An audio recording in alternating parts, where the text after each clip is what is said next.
Hi, Chris. How are you? Welcome back to F.A.C.E. We waited for you. So I'm going to make you the presenter. And I'm also now going to look for Ken, because I know you both have a presentation to make. You have the screen. Let me find Ken. Okay, Ken, I'm going to make you a panelist. So you can enable your mic, and Chris, you could enable your mic. And Hey, we're going to be talking about NeuroTrader, not nervous breakdowns. So, hi Chris, my trading warrior brother. How are you? And Ken, very nice to meet you. Welcome to F.A.C.E, guys. Thank you for having us. It's good to see you again. And my apologies. I looked at our conversation. I thought we had agreed to 9:30. So if I misunderstood, I totally apologize on that. Oh, do you have a note from Mom? Shoot, I'll go get one. Can you hear me? All right. Anyway, glad you're here. A very interesting topic. Probably has something to do with NLP and measuring it on people. So, Ken, nice to meet you. And why don't you tell us what you're experimenting around with, Chris? Okay, so Ken and I, through a mutual student, met several months ago. And very quickly, I realized that we both realized that we had to partner with each other. And what we're doing is we are building the world's first online hedge fund that uses biodata, AI, and wearable technology to not only mitigate risk, but increase peak performance in traders. And as you know, Dale, from your decades of experience, that trading, all the decisions that we're making, we're not athletes. We don't, throw a football. We have to make decisions. And those decisions are affected by both our biological and neurological states. People have the experience. Agree 100%. It's almost like you have to be in like an athlete, Chris, a peak performing state. And if you're not, your decision making isn't as good. I had an example in my own trading last week. So you have a rough night, you don't sleep well, your decision making's not as clear. You may tend to say, oh, like I did with some gold positions, I'll just get out of the way. And there was no technical reason to get out of the way, but it was strictly emotional. So yeah, and keep in mind, you and I have been doing this for a long time. You a little bit more than I have, but the bottom line is, even with experience, we're going to experience these things, just like athletes experience performance anxiety. And the best athletes in the world, Tom Brady, Tiger Woods, they experience performance anxiety, and it's biological and physiological. And so we have kind of decided to move in the direction of using technology towards our advantage. There's a lot of technologies that are out there today that are being used by athletes at the highest levels. And you're starting to see big data come into sports. You're starting to see biodata and wearable technology come into like football in the US. For example, they now have sensors in the helmets to kind of determine what kind of impact, where it was, how much pressure that put on the brain. They're putting them in shoulder pads. They're starting to put them on football so they can measure spin rotation. And so you're seeing this in the highest echelons of competition and performance, that they're using technology and biodata to increase performance and measure performance. And if you're not measuring something, you can't manage it, you can't improve it. And so Ken and I are of the belief and of the approach that when we start to measure these things, we can actually start to find patterns in a trader's biology. We can find patterns in a trader's heart rate, in their skin conductance, in the perspiration, peripheral temperature of their body. And through AI being able to monitor this, we can start to isolate for individual traders whether they're in an optimal, suboptimal, or non-optimal state. And that can be used as a way to not only mitigate risk, so when they're in non-optimal states, they're not making trading decisions, but also when they're totally in the zone, that they can start loading up, they can increase risk, they can be more aggressive because they're on it in that moment. And so we're using the technology and the AI to be kind of a trading companion that's with you 24/7 every second when you are trading. It never tires, it never sleeps. And so it kind of becomes like a computerized version of you and I being able to give feedback to traders in real time. And so that is what we're doing here. And Ken and I have been training in this from both the same and different perspectives. And so Ken, if his audio is ready to go, I'd love for Ken to just say something about that real quick before we kind of show people what we're doing. Yeah, Ken, your mic should be enabled. Let's see here.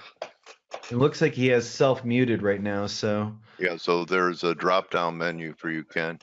Let's see if I could unmute you.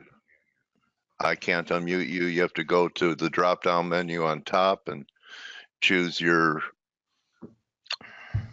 All right. Well, how about while Ken, because Ken is on the road right now and he's probably on a mobile device. So while he's figuring that out, why don't I just kind of jump on in?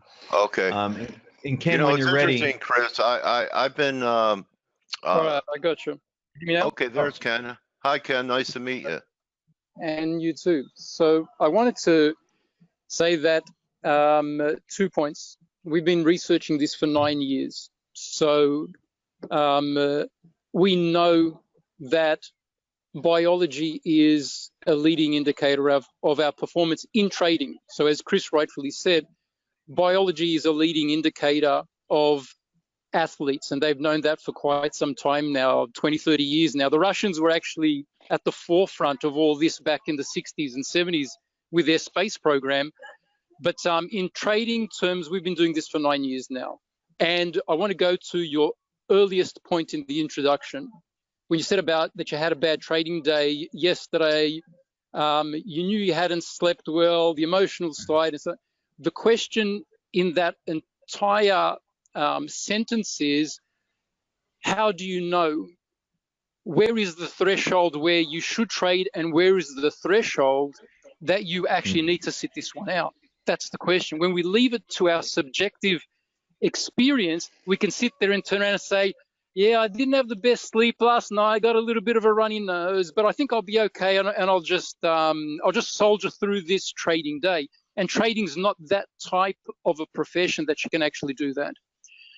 And as Chris said, the most extraordinary thing, and Chris will show some slides a little later, the profound difference, and it really is a profound difference, and all of you will be able to see the difference between a peak state and a suboptimal state, a winning trade and a losing trade. So again, we go back to this point of when you're trading, it's really true in trading about a penny saved is a penny earned. Right? To not trade, to not take a position is just as important a skill to learn as taking a winning trade. It's this because it's the same decision. Well, not only that, even though it doesn't show up in the P&L of avoiding a bad trade, it's very important when you measure performance. So avoiding bad trades is almost or as important as being in successful trades. Coach, it's totally in my making money. opinion. Coach, if I may ask something. Sorry. Go ahead, Steve. Steve has a question for you guys. Because we're talking about biology. If you want to start by biological traits and condition, from what I understand, we're talking about condition. Yeah, I understand that it plays a role, but if you want to go all the way, should you start by throwing people an IQ test? That's the basis of their biology, isn't it? No, an IQ test, no, not really, because then so just as a lead, my wife is a clinical psychologist. We've been working with a peak performance psychologist for 4 years now. So IQ tests, there's not just one standard IQ test. That's the first thing. So the question my wife would say is, which IQ test are you talking about? So again, it's not quantified. It's also subjective because it depends on what person wrote the IQ test. The other thing in terms of IQ test is I can do an IQ test today and have an extraordinary result, and next week I can have a really, really bad result because something fundamentally has gone down in, decreased in my life. You know what I mean? So, and then you can be, have had a child and be euphoric and also really fail on your IQ test simply because you can't concentrate. That's not the point. IQ tests are not biologically, they're more a assessment of your cognitive functioning. But when we talk about biology, we're talking about the central nervous system And Steve believes in the IQ tests because he's a Mensa. it's good. If I was a Mensa, I might be using that on my credentials as well. So, all right, go ahead. People with very low IQs can make exceptional traders. And Dr. Tharp did this 20, 30 years ago. He back in the day, he was calling it street smarts. There's a lot of people with a lot of PhDs who cannot outtrade what they would call a simpleton, who simply trades with his gut and believes in his own self-processing of information and acts without performance anxiety. I agree with that. I agree. The IQ doesn't have much to do with anything. IQ is excellent if you want to be able to explain intellectual concepts, but in terms of trading, of having the courage or the guts to get in and get out, to take a hit and still come back, to have the grit to come back, doesn't have so much to do with classical IQ. It has more to do with an emotional intelligence and an intuitive knowledge to be able to discern between good and bad opportunities. And skill as well. I agree with that. With the only minor disagreement being, it also depends on the kind of trading you want to do, because some types of trading are more elaborate, and some basic, some minimum, let's say, IQ would be required because all the rest wouldn't really matter. But yeah, I agree with you. I mean, if you possess, from an IQ level and above, which isn't like anything like great. Other characteristics which are mostly psychological do play a very key role. Yes. Because at the end of the day, we trade to make money. So we can look at that in terms of success. We can look at any field of endeavor and turn around and say, what are the qualifying things of being successful? Sports people who Cristiano Ronaldo, who's on hundreds of millions of dollars a year, is not going to have an exceptional IQ, and there's different forms of intelligence. So we should really, to be fair to everyone on the planet, successful and unsuccessful people, we really should look in terms of the biology. And biology is very, very, it's an even playing field.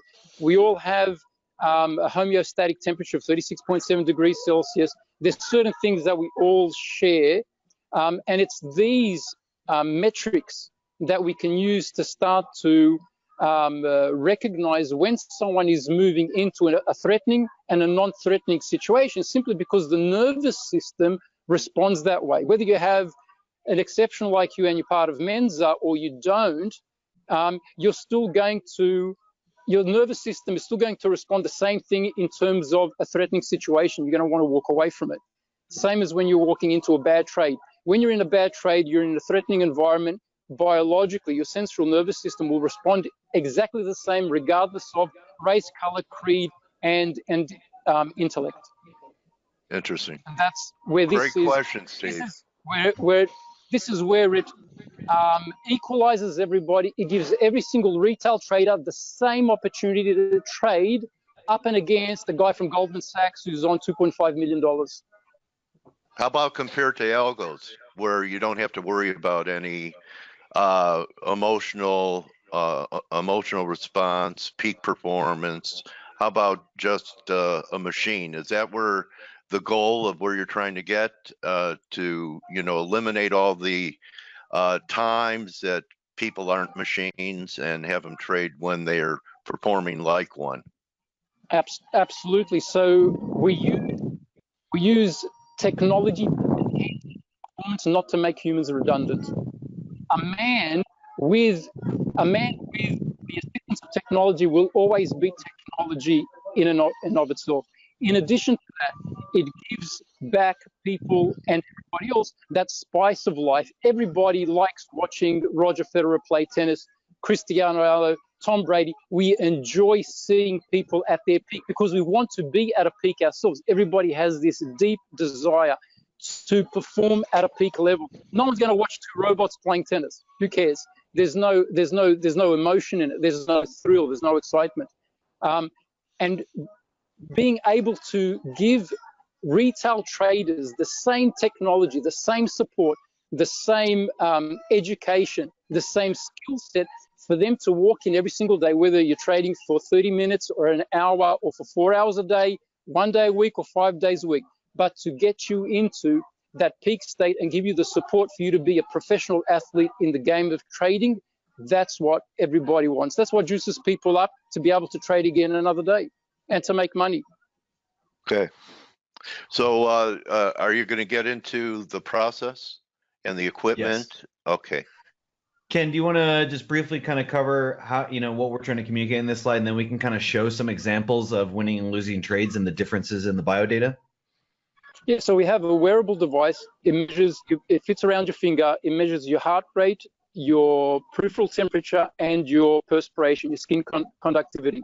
Via Bluetooth, that data is moved to your PC. Our software at the PC takes that information in, shoots it up to the server. The machine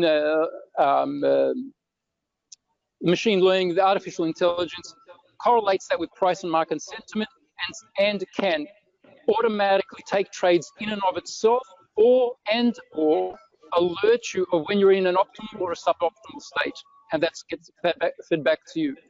At the end of every single day, we provide reports in terms of your performance, in terms of your biological performance correlated with your trading results. So there's two things that we do. We increase your self-regulatory capabilities. That means we train you using wearable technology to enter into peak states quicker and be able to hold that peak state, so being in the zone longer.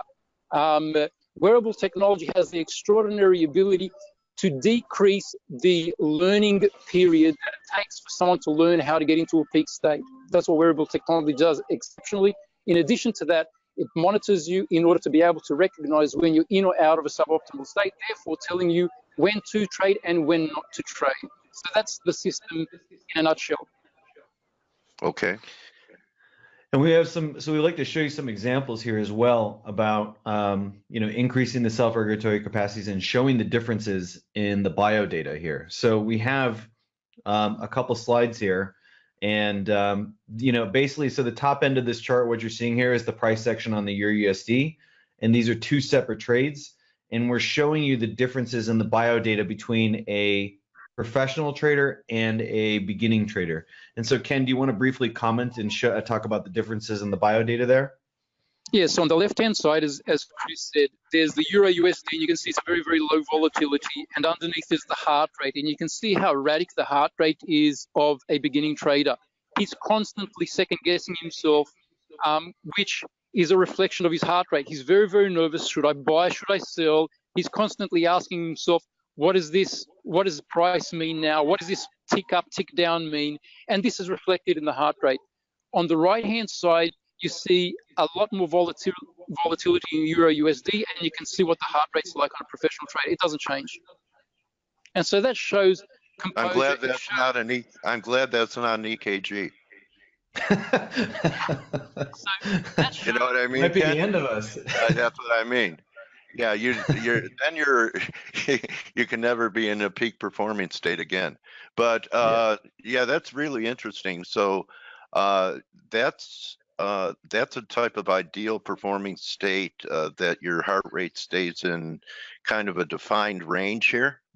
Is that what you're looking for? Okay. And so it's really called heart rate coherence. Yeah, it's called heart rate coherence. It's when your breath rate and your heart rate are in unison. So your two major organs in your body are actually in rhythm, which all of a sudden what that produces is a quiet mind. Your mind slows down because your body is not in disequilibrium. So the more you move on a scale from equilibrium to disequilibrium, the more you move into disequilibrium, right? The more you are talking in your mind and the different types of words that you use. So if we go into a state of complete disequilibrium, which is being totally angry, obviously going yelling and screaming in your head and actually and verbally, right? And so when you go down the other side of the spectrum, and that's where your heart rate is extraordinary, you can almost people get heart attacks that way. your peripheral temperature is different, your skin conductance is different, your muscle tension is totally different. That's when you're clenching your fist, you're clenching your jaw, all these sorts of things start to occur. Really bad time to take, as an extreme, really bad time to take a trade. On the other side of the spectrum, you have this sort of a heart rate, and you have you don't have muscle tension. You have a very, very calm, relaxed, psychophysiological state. That means your muscles are relaxed, your blood flow is excellent, you're getting the right amount of oxygen mix and carbon dioxide mix to your brain. Your executive functioning is fantastic. The thing that people don't know, the subtleties are that your hearing improves, your vision improves, and therefore you can perceive the market with less doubt, self-doubt, and with less questions. You start to perceive reality with a lot less noise, right? So people talk about not looking at the noise in the market. We need to get rid of the noise in our head. There's no noise in the market.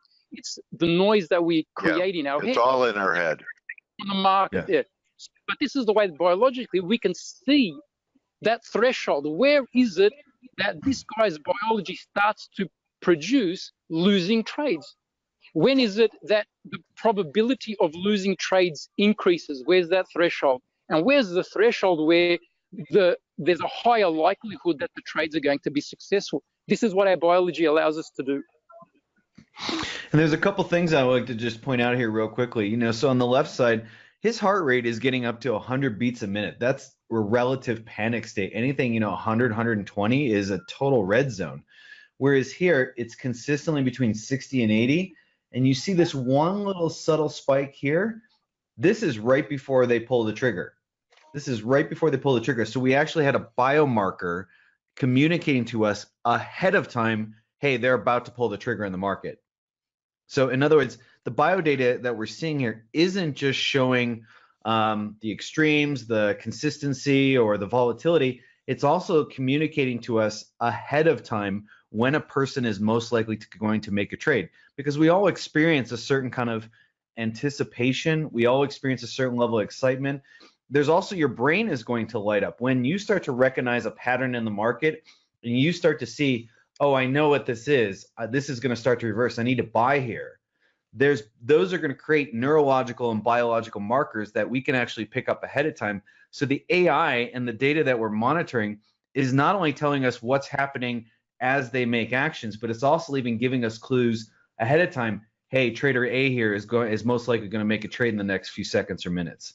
Okay, so, and if they're not in a peak performing state, erratic heartbeat, is it your aim to have people know that they probably shouldn't be trading because they're not in the zone? Or do you notify traders that, we see this spike, you're getting ready to pull the trigger, but your heart rate is too erratic? Yes. So there's two types of regulatory capacities within. You wouldn't stop me, man. You know what the lovely thing that we do is that we allow the person to trade with their own volition. Press the buy and sell buttons as much as you want. But in the background, NeuroTrader is actually doing its own trades based upon your biology. And more often than not, NeuroTrader will beat the trader every single time. Okay. So in other words, NeuroTrader can be trading a separate account. So you trade your account, and then NeuroTrader is kind of trading a mirror account, except what it's going to be doing is saying, okay, you just bought the US dollar, but based on our analysis of your biodata, you tend to make really bad decisions in this biological state. We're not going to make this trade. But then you make another trade, and it's in a good biological state, and it's saying, oh yeah, this person under this state tends to make really good trading decisions. We're not only going to make that trade, maybe we'll even increase the risk on our side. So there's now two opportunities to make money. Mm-hmm. Okay, so a very interesting technology. Do people have to come out to you one-on-one, face-to-face training to do this, Chris and Ken, or can you do it remotely? How do people? Okay, here we go. You're prepared for my next question. Go ahead. No, you led Chris, so Ken, go ahead. I just was going to add, I think Chris said to me the other day that we have traders in over 30 countries now. How and many? so, yeah, you don't have to come to us. This can Okay. all be done online. We have people that basically we send the technology to the traders, and they, integrate with it. They test it out. They build their baseline, and then, that's the first thing is the integration part about this. So, Ken, do you want to just talk about this real briefly, the first, second, and third stage? Yeah. So there's as we said before, there's 4 parts to the thing: the hardware, which we send out, as Chris said, the software, which you download, the education, which is online, and because because of this technology, we can monitor you remotely. It doesn't matter where you are in the world. Yeah. We know. And what you're using, nurses use that when you go into a doctor's office. They put that thing on your index finger. Very similar. Same thing, right? Very similar. Depending on what device it is, but yes, that device is primarily for the heart rate. It's about volume pulse indicator. Okay. But it's based on the same thing. This is our device is a medical grade device. Its sampling rate is like up to 900 pieces of data per second.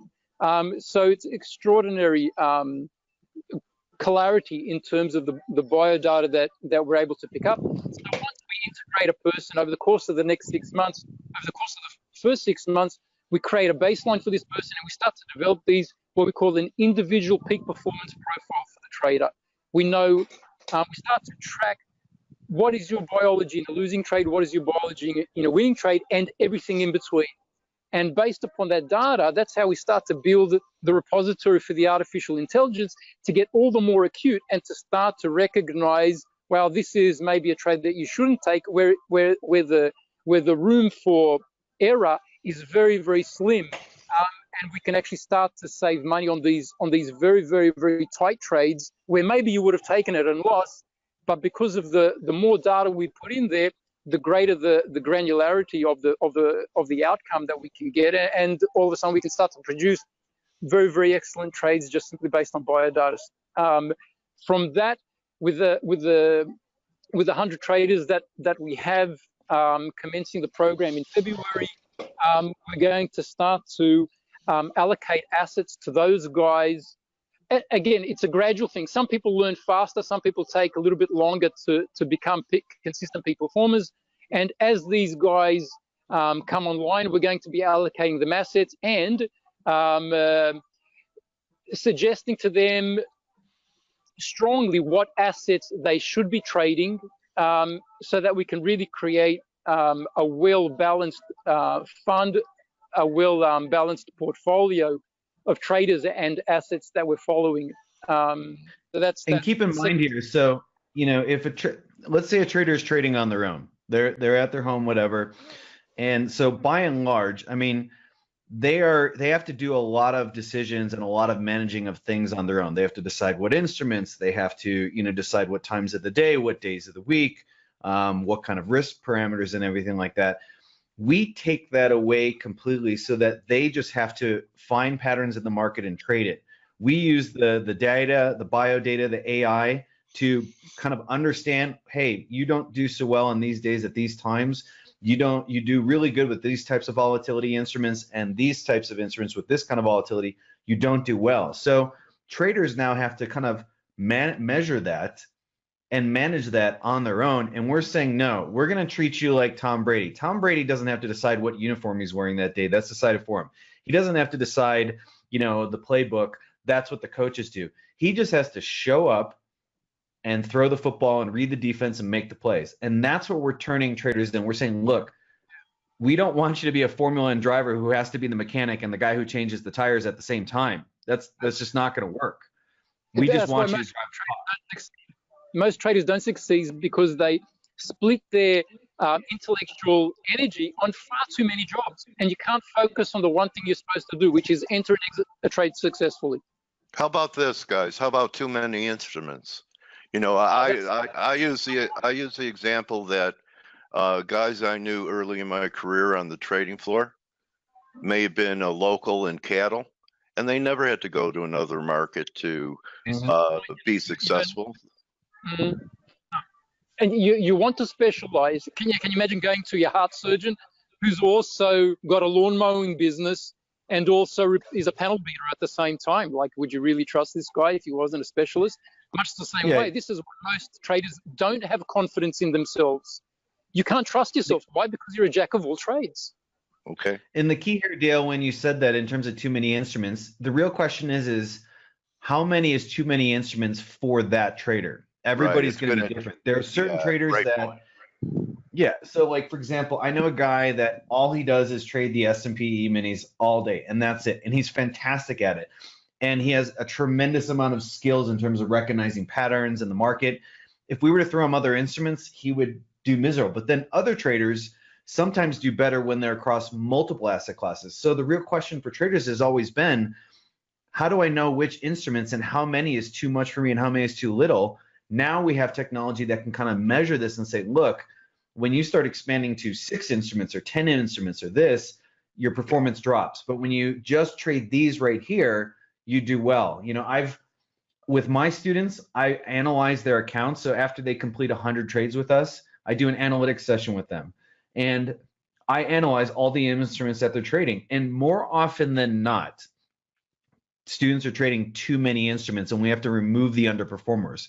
Once we remove the underperformers, their performance changes dramatically. Like, I've seen 10 and 12% shifts per annum just by changing the instruments that they trade.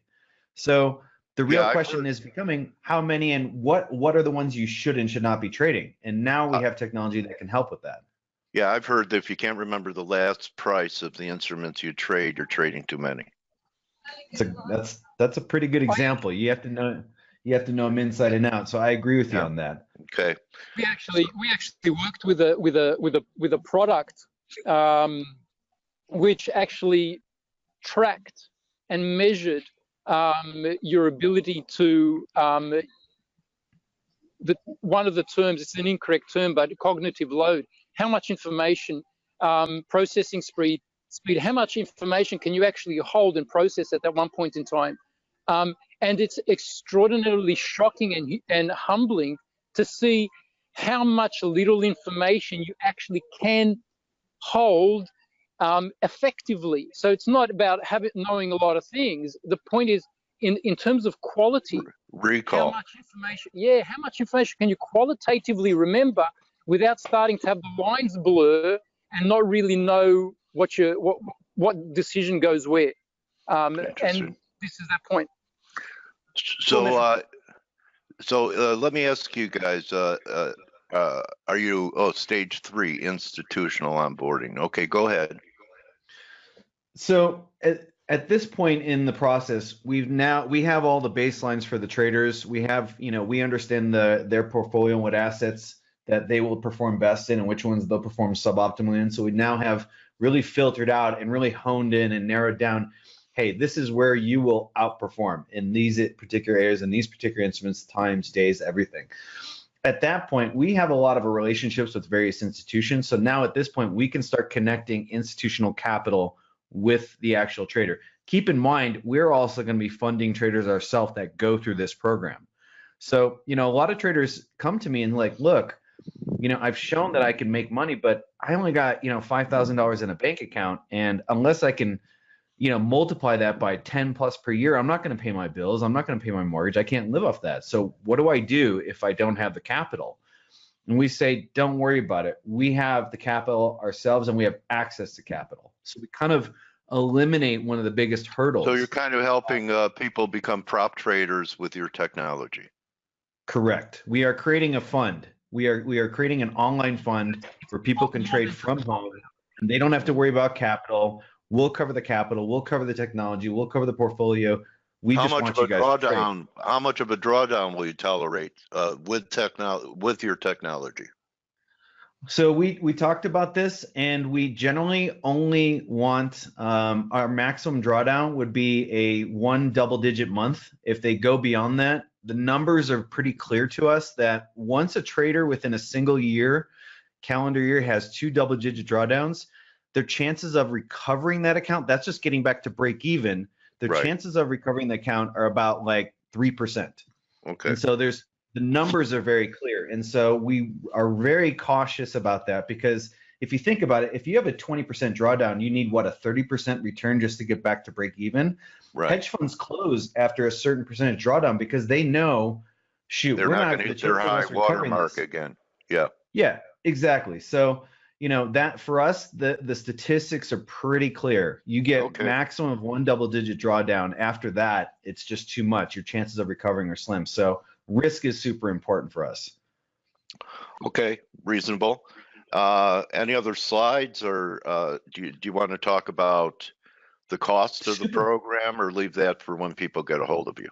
No, we just have a few more slides here, super brief, just to kind of answer some questions. So sure, people are wanting to know, how do we join this? And so we have 3 tiers of the program. We have a developing tier, we have an intermediate tier, and we have a professional tier.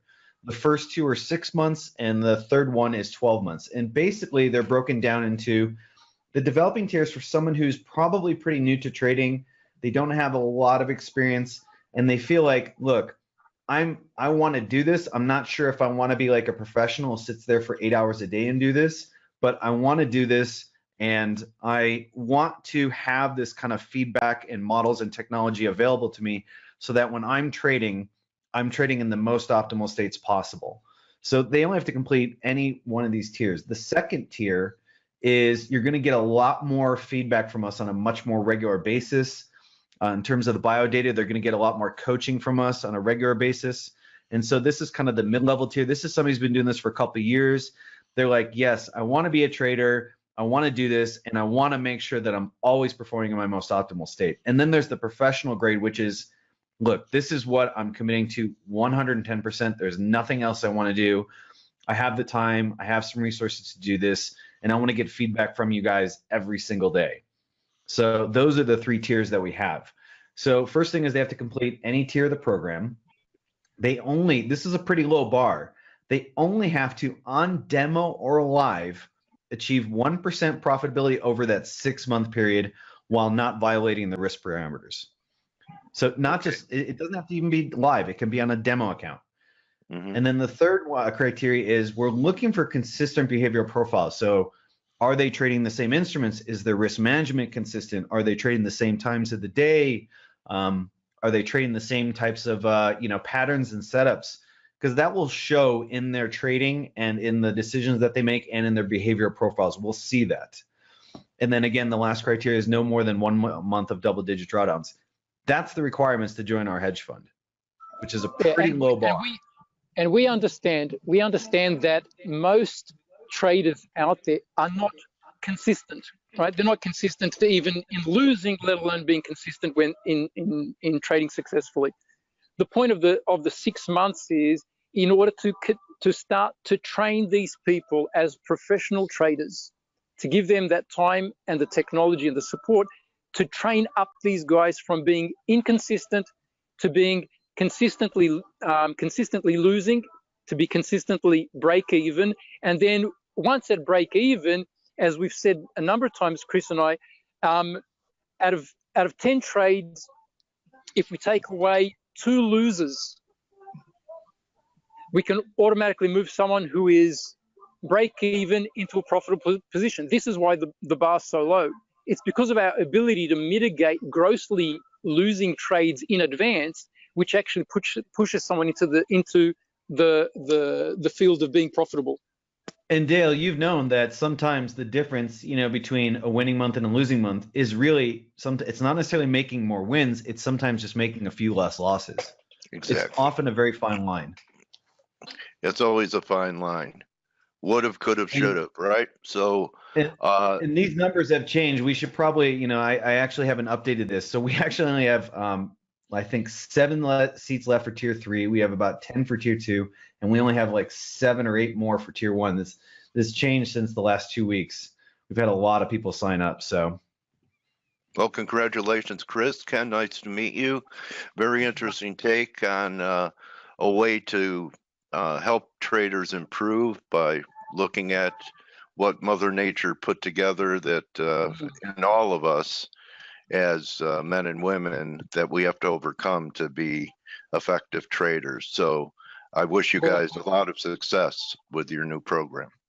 We appreciate it, and we want to just say it's always great to be on here, Dale. So Ken, I don't know if you know, but Dale and I lived in the same city of Chicago. He was a floor trader on the CME, and he's not only what he calls me his trading warrior brother, but he's also a spiritual warrior like ourselves. If you follow him on his Twitter, he's a really serious spiritual practitioner, and he's just bringing a lot of goodness into this world. You can see it in his Twitter, and he's built a wonderful community, and it's just if we had more people like Dale in this world, in the trading community, it would be a much better community. So we just want to say thank you for that. Wow, thanks, Chris. And Ken, nice to meet you. Like it or not, you're now my trading warrior brother. Well, and you know, I wish you guys a great holiday season and a great new year. And maybe we'll get together a little bit down the line, and you know, your program will be further along, and see how things are progressing for both of you. So thank you very much for your presentation today, Chris, Capre, and Ken. Thank you very much. Wonderful. We appreciate it, Dale. Thank you. Okay, good hunting. And everyone, remember, don't just count your pips, count your blessings. See everyone around for Turnaround Tuesday tomorrow. And that's a wrap for F.A.C.E today. Adios. Enjoy the rest of your day. Don't forget to smell the roses. Money comes and goes. Time is gone forever. Make it count. I'll see you guys later. Be well.